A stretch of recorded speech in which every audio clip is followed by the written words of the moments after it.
That may be the greatest catch I've ever seen in my life. Alright guys, it's time to dive into the videos that nobody likes to talk about. I know we are going to get a good amount of dislikes on this video.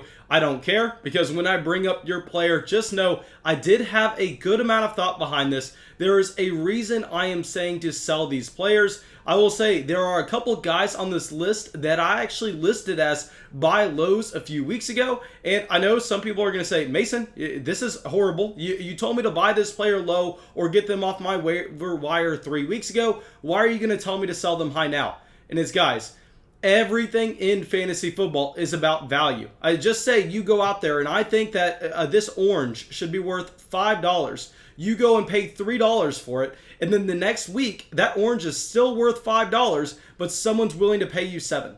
I mean, just take the profit. Understand that you're going to be able to drastically improve your starting lineup if you do this week over week over week. So please, guys, don't be mad at me for coming out and saying to sell a player that I listed as a buy low a few weeks ago, because they had a massive performance or two that we don't necessarily think is sustainable, and then you can go and profit. So if anything, before you go down and leave some mean comments telling me that I just go back and forth on players, go down there and instead thank me for allowing you to drastically improve your starting lineup by profiting through trade. Okay, so let's get into it, and let's start it off with our first wide receiver. We're not going to have this problem with this wide receiver because I've been trying to get y'all to sell him for about a month now. Adam Thielen. Okay, guys, Adam Thielen's coming off a week where he saw 2 receptions, 38 yards, and 5 targets. Now, the entire thesis around selling Adam Thielen is I truly believe that he is now a wide receiver 2 on a run-first offense. Yes, nobody's going to argue with me that the Minnesota Vikings want to win the game by keeping the score low, by going out and controlling the ball with Dalvin Cook. The last thing that they want to do is to allow Kirk Cousins to throw the ball 35 times a game. I know that they were getting into shootouts like that earlier on in the season. That has really not happened as of late, as they've been able to control the games. But honestly, that's not even the worst thing here. I mean, we're completely fine if Adam Thielen would have continued to be that wide receiver that was seeing 25% of his team's targets, even if they are not necessarily going to be throwing it with a lot of volume, because he would have had just a decent amount of raw overall usage, because he would be soaking up so much of the little offense. But now the problem is, not only is the overall passing volume going to be low for the offense, we are actually going to have Justin Jefferson coming in and operating as the alpha wide receiver 1. Guys, if y'all do not follow our Dynasty Fantasy Football channel, I made a video yesterday where I dove into Justin Jefferson and what he has been able to accomplish so far in 2020. His rookie year, guys, where he's 21 years old, and he's actually put up efficiency and raw total numbers that rivals any other wide receiver in NFL history. I mean, not only looking at the former wide receiver rookies, if you look at his 14 yards per target as well as his 75 yards per game, this is actually better than any wide receiver in NFL history, not just rookie. I mean, right now, Justin Jefferson is proving to be one of the best wide receivers in the NFL. I think it's extremely safe to say that he is going to be the wide receiver 1 over Adam Thielen for the rest of the season. So right now, guys, I am just so willing to move on from Adam Thielen. Really, if I could go get an Allen Robinson, that's something I would love to do. Okay, so now our next wide receiver, someone that we were prioritizing getting into our starting lineups last week. Y'all know how high I was on him, and now I know probably y'all are going to be annoyed with me telling you to trade him away, because a lot of us have him on our rosters. But Jakobi Meyers, guys, with Jakobi Meyers, keep in mind, the reason I said that we wanted to be targeting this wide receiver off the waiver wire is there were no options left in New England. I mean, Jakobi Meyers is coming off a game where he saw 40% of the New England Patriots targets. I mean, literally, he was getting utilized more often in his offense than we see Devontae Adams get in his usual offense. But there are a few things here. One, we don't expect this New England Patriots offense to really be leading the league in passing volume anytime soon. Clearly, this is an offense that wants to be run first, and even when they are going out there and throwing the ball, they are very rarely having great success while doing so. I know Cam Newton looked decent last week, but guys, keep in mind, it was against the Adam Gase-led New York Jets, so of course, we are going to see this passing offense be able to effectively move the ball down the field. But now we know that Jakobi Meyers in this New England Patriots team is actually going to be going up against much better opponents.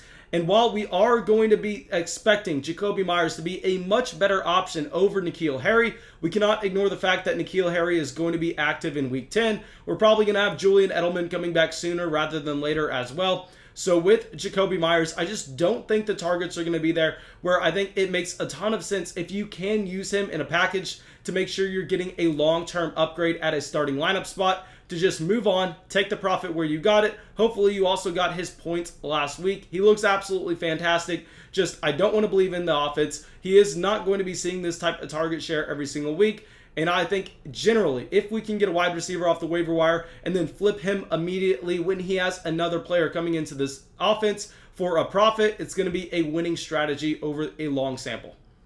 Okay, so now our next player, our number one target in fantasy football drafts this year, someone that I think is actually going to do very well in Week 10 because he has a great matchup. But beyond that, I think we are wanting to sell, and this is going to be Juju Smith-Schuster. So yeah, Juju's coming off a very impressive week against a very bad Dallas Cowboys defense. He should have a great week in Week 10 as well. But the problem here is we are just seeing continuously that Deontay Johnson is the wide receiver one in terms of the target share that he is going to get on this Pittsburgh Steelers team.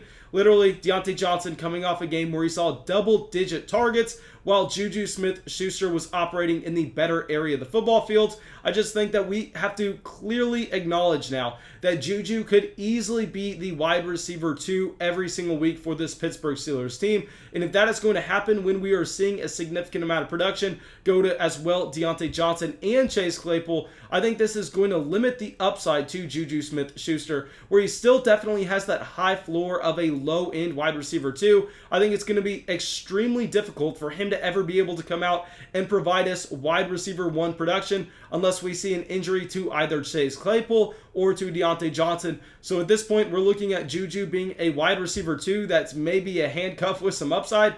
No, I don't want that whatsoever. I know I love the talent, but with the Chase Claypool emergence, we cannot necessarily just completely bank on the opportunity being there. I think it may be time to see what we can get for Juju Smith-Schuster.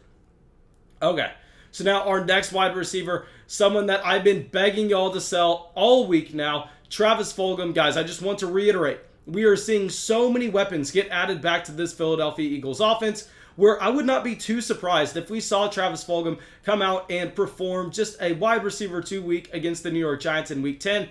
But beyond that, I would be shocked if Travis Fulgham is a top 20 wide receiver in fantasy, just because we are going to have players with a lot more talent coming into this offense and getting every down roles. Looking at Jalen Reagor, looking at Dallas Goedert, looking at Miles Sanders, looking at possibly Alshon Jeffrey. We really don't know what he's expected to look like coming back into 2020, so not going to go there. Anyway, I think Travis Fulgham is going to be playing in an offense that should be a little bit more efficient with all these weapons coming back, but his overall target share is going to plummet. We saw this with him having consistent double-digit target performances throughout the past month, and then as soon as we get Jalen Reagor back, before Jalen Reagor is even 100% healthy, we are actually seeing Reagor come in and command the same amount of targets as Travis Fulgham. What that is telling me is that's telling me once we get out of the bye week, once Reagor is 100% good to go and progresses in this offense throughout his rookie season, Travis Fulgham is going to fall back to being the wide receiver 2. The tight ends are going to get usage as well as Miles Sanders out of the backfield. So I'm really looking to move on from Travis Fulgham. Okay, so now our last wide receiver. This is someone that I desperately begged y'all to buy on the low 2 weeks ago. Some of y'all were actually able to get him off your waiver wire. Now I think it's time for us to go and make that profit. DJ Chark. So guys, it looks like everybody is coming up to the party on DJ Chark right now. Just a little bit too late, as he's already had that massive 7 reception, 150-yard touchdown and 12 target performance. Just insane from DJ Chark. But we have to look at a couple things here. One, it's going to be looking like he has a significant downgrade at quarterback from Gardner Minshew over the entire 2020 season.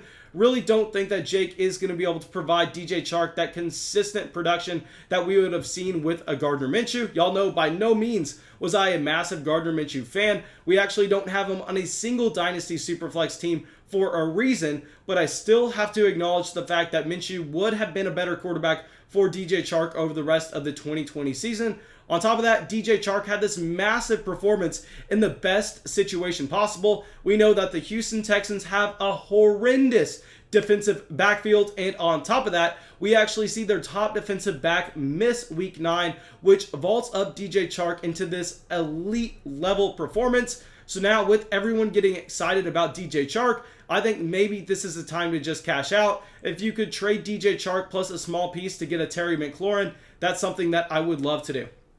Okay, so now let's get to our listener question real quick, guys. Y'all know, go down, leave a comment below, and then maybe your listener question will get involved in the next video. Also, actually, we'll make that announcement the next video. Let's just dive into it. This is already running too long. So this is coming up from Dylan. Dylan, man, thank you so much for watching the channel. Your question here is Curtis Samuel or Justin Jefferson in week 10. So here I'll say we're going to keep this very short. We are going to go with Justin Jefferson. Both of these wide receivers have horrendous matchups. Curtis Samuel against the Tampa Bay Buccaneers, Justin Jefferson against the Chicago Bears. But what I will say here is Jefferson is definitely the better wide receiver, and I think he has an easier path to getting a significant amount of targets because I truly believe he is currently operating as the wide receiver 1 in Minnesota, where we are seeing Curtis Samuel operate as the wide receiver 3 behind DJ Moore and Robbie Anderson. Now, thank you guys. I really hope y'all enjoyed this video. I really hope y'all got something from it. As always, if y'all did, please make sure you go down there, drop a like, leave a comment, subscribe to the channel. It really, really helps us out. And I hope I'll see y'all in the live stream on Saturday night.